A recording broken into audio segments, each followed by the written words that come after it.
Hey guys, welcome back to the Obi Thorin Alliance. What are we doing today, Jacob? We are reviewing the after party on Apple TV Plus. So if you want to find out what we think of the after party, stick around. So, summarising the after party. So this show's on Apple TV Plus. It hosts a large name of celebrities and famous comedians. The premise of this show is it's 15 years after school. It's a 15-year reunion. They go to their reunion, and then one of the characters, who is now gone on to be a famous musician and actor, wants to boast his success and host an after party with a select group of people being invited to this after party. The show then, we see him falling to his death off a cliff from his balcony, and then the episodes from that proceed the investigation of who had done it, and then we go on this journey trying to work out and piece together the mystery. What else happens in this show, and what makes it unique with its episodes? Well, basically all the 8 episodes go from the perspective from different characters set for one episode, but is really unique because they have different takes on what they see in their minds happened in each episode. Well, we get a cartoon in one episode, and it's really unique aspect about the show. I think that's one of the coolest things about this show, is it really bends and tests the boundaries of what how you can produce a show. So as Jacob mentioned, we get to see an episode in cartoon because one of the characters is an artist. We get to see one in the form of a musical because one of the characters is really into singing. We get to see the perspective from a young child, and just all these different perspectives really give a unique twist on the same story. And what I liked about it as well is I think that throughout the show it wasn't a giveaway who had committed the murder, and we really were trying to piece it together, even though it's quite simple in essence that there's only up to 8 suspects. It really gets you thinking without having too deep of a story. It's just entertaining as it goes, and I think it's quite funny. I think a comedy that is also a murder mystery is fairly unique. It kind of, to me, had a feel of like you're playing a game of Cluedo and trying to piece together who did what with what weapon in what room, and I think that was really cool about it. Should we move into giving it a rating? Yeah. So give us your verdict, Jacob. What do you think of the after party? My verdict out of 100% is a well-deserved 80. Really enjoyed each individual episodes for their uniqueness, acting, performance, storytelling. But unfortunately, the main thing that I did not like, and we'll talk about more in spoilers, is the ending. I felt like was not a payoff, and even though there is a season 2 for this show, the ending didn't feel satisfying, unfortunately, and yeah, it didn't feel satisfying. But overall, really recommend this show, and if you want something quick and easy to watch, definitely can't go wrong with the after party. So I gave it 80% as well through going through our rating system. I thought, as Jacob mentioned, it was very unique. I liked the layout of each episode. I think the length of it and the amount of episodes is what really won it over for me. It was a quick watch. It was funny. I laughed. I enjoyed it. The murder itself and the mystery in the end isn't too difficult to work out or isn't that in depth, but I enjoyed it along the way. The ending, I don't see how it's going to lead into a season 2, which is kind of what leaves me confused. But I think as a one-off series, if that's all it was to be, I think it would have been really good, and I'm happy with that. And yeah, just overall, just very, very unique in the way it did things. Okay, spoilers discussion. So if you haven't seen the show, go and watch the show and then come back. So what do you want to discuss in the spoilers? I guess the ending.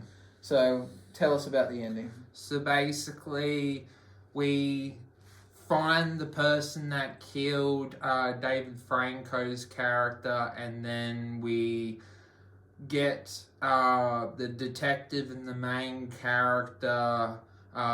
She wants him to work for her, and that's basically how it kind of ends, what wasn't really that satisfying. Yeah, I felt that the murderer came out a bit too easy in the end. I obviously, and it wasn't that easy to pick who it was, only because with the way they'd filmed it and the bits they left out kind of pushed you in a different direction of who the murderer could have been. So it was kind of not through our lack of investigative knowledge, it was just the fact that if they don't show us what they want to show, what we need to see, then how are we meant to pick who the murderer was? But that's fine. That was just kind of a semi-unsatisfied ending in that way, but overall the series was enjoyable and I don't regret watching it at all, though. What was your favourite episode out of the 8? I think the most unique one for me was probably from the perspective of the child. I really liked how they did that, and I thought it was very interesting of, dubbing the child's voice over the adults and kind of changing their words and the things that they were doing, kind of putting them in a child's perspective and making it kind of playful. For instance, like two characters were kissing, and the way that she described it was a very, kid-friendly way, and I think it was really clever. It was something I hadn't seen before, so I liked that. That was my favourite episode. What about you? Probably the musical one. Yeah, I think that was quite cool, even though it was so, it was just rubbish. Like, you knew that didn't happen, and it was so over the top. It was quite enjoyable. Yeah. You were saying your least like one was episode 7, the detective one? Yeah, not at all that it was a bad episode, just out of all of them, it was probably the one that was kind of least interesting because it kind of set up why she became a detective and why she was worried about this other detective coming in and taking over the case. So it adds some context because we go, oh crap, if she doesn't come in, Anik is going to be found guilty because this detective just wants to solve a case. He just wants to tick off that someone's going to jail. He doesn't actually want to do the work. So it kind of puts some stakes on the situation. But ultimately, I think with that episode not being there, it made really no difference. The case, though, that she solved was fairly interesting, though, within that episode. So that was probably something that saved it. But it was an episode that probably could have been, skipped or not included, and it wouldn't have changed the outcome of the show. How did you find David Franco as a villain? I think he's a very good actor. He's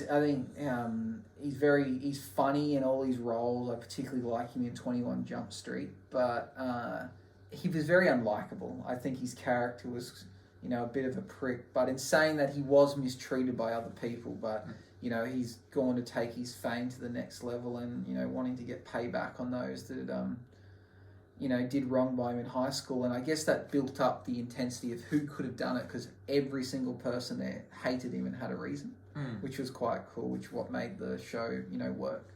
I think the pacing is really good in this show from each episode. Unlike Severance, for example, I think this show is a lot more easier to watch because there's no thriller or anything going on, and I think that's something that is really good that you want to keep watching. Unlike, even though Severance is probably a better show, sometimes pacing is important to now, and I think that's what this show does. Yeah, there's a lot of mystery, particularly murder mystery shows about, and I think this is the easiest to watch out of them. Yeah. Comparing to some other shows, like Truth Be Told Season 1, Blackbird, these are great shows, but they were good because of the intensity and I want to know what happens, I hope the wrong person doesn't go to jail, where this one is kind of the same, but the comedy overtakes it, which is fun. And it's fun and it's short, so in terms of if I was going to re-watch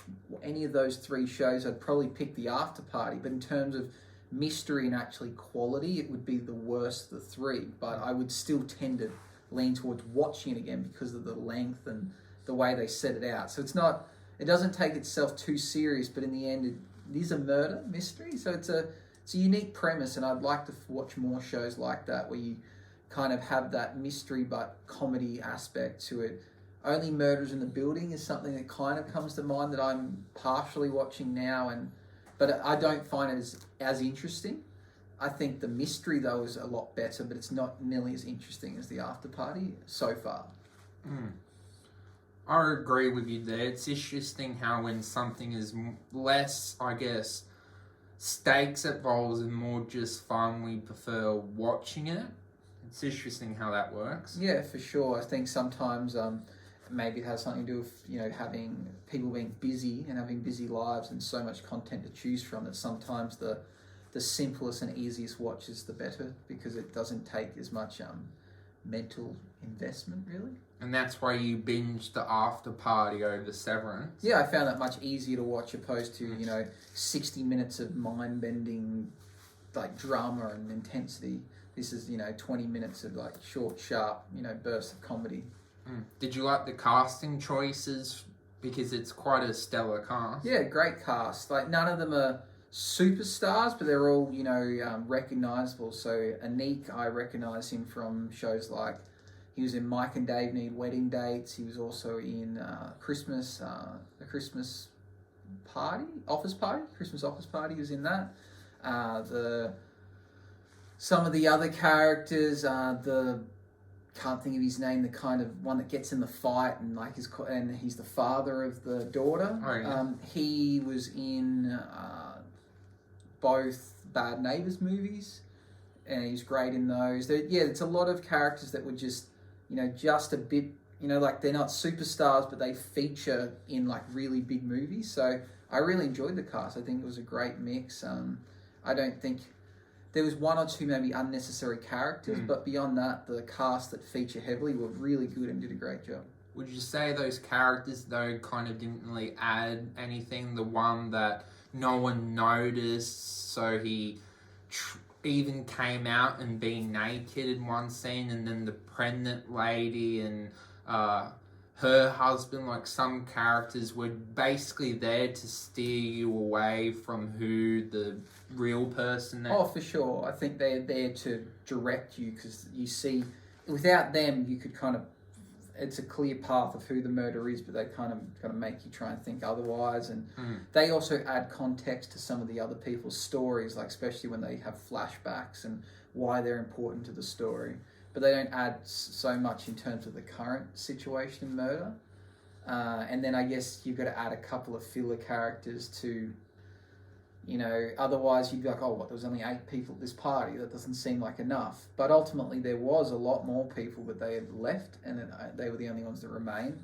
The only character that probably added 0 to nothing was one of the female characters wore glasses. She wasn't a suspect. Yeah, she was pointless. Wasn't a suspect. They never considered her the murderer, and she didn't even get her own episode. She was kind of a nothing. And I don't know, maybe she did have an episode and they decided to cut it out. I'm not sure, but she was really she wasn't in the background, but she didn't need to be there. She was definitely just a filler character. Did you buy that the detective was that smart that she worked out who the murderer was in the end? Or would you like it to play out a different way? Yeah, I believe it. I guess she's a detective. We have to assume she knows what she's doing. She can work it out. I guess it seemed like she had no idea, and then she suddenly got it, and then she's made out like she kind of knew all along and she was trying to work it out. So, yeah. But then I guess it's explained. She goes through process of elimination. She ruled it down to 2 people, and she kind of had to keep Anik as a suspect because she needed him to eventually rat out the other person. So they, it makes sense. Whether or not that's how it would play out in real life, I don't know. So you're even looking forward to season 2, or like we said, the ending kind of forces a season 2, but I think it would have been better as just a one season. I am looking forward to it. I really don't know what it will be, and I don't know if what you described as even the premise of what season 2 could be. It's just a possibility. The detective has said, "Hey, mate, if you need a hand, like if you ever wanted to be a police officer, I could put in a recommendation." But I don't know if he'll follow that direction. So as to what it could be, it's fairly open. But if they come up with a really cool, unique premise, I am excited about it. But murder mysteries to me don't really work in sequels. You get to a point where you go, murder can't keep following these people unless they're a detective or unless it's there's one mystery that they solve, but there's a much bigger mystery behind the scenes. It's hard to just keep saying, oh, repeat the formula. Someone dies, we interview people, we solve the mystery. Like, you can't repeat that. But if there's an overarching bigger mystery, which I don't think this show has one in it, Yeah, I don't know how they make a season 2. Final thoughts? Who do you think would love this show? I think fans of comedy, definitely. And then if you're somewhat interested in murder mysteries, if you're heavily into murder mysteries, maybe not. Maybe you might be disappointed because it is more on the playful side. But yeah, I think comedy fans for sure. Comedy fans and then some kind of inclination towards murder mysteries. Yeah, final thoughts. I think it's definitely worth watching if you enjoy comedies, a stellar ensemble cast, trying to guess who the murderer is, and something that you want to binge that's not as serious as Severance or other shows on Apple TV Plus. Yeah. Well, that's it. Thank you for watching. Hope you enjoyed the video. Hit the notification bell, like and subscribe. As always, you are awesome, and see you in the next video.